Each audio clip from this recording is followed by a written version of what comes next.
Welcome to the Slop Farm. Enjoy the video.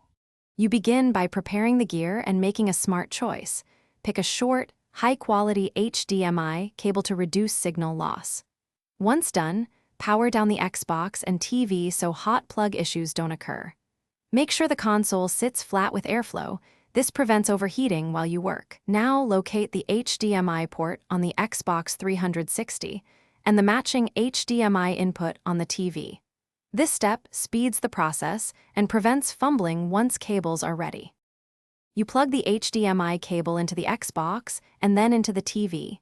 Secure, straight insertion avoids bent pins and intermittent loss. Next, connect the Xbox power cable and use a surge protector to protect electronics. This matters for longevity. Turn the TV on first and choose the HDMI input so it's ready to receive signal, then power on the Xbox. If the screen stays black, wait a few seconds. Handshakes between devices sometimes take time to establish. You finish by setting resolution and audio. Go to console settings, then display, and pick 720p or 1080p based on your TV for optimal clarity. Make sure the audio format matches your setup. Switch to stereo if surround causes silence. If you see no picture, try the key troubleshooting tip. Power cycle both devices and swap HDMI ports or cable. This isolates bad cables and resets the HDMI handshake. Once image and sound are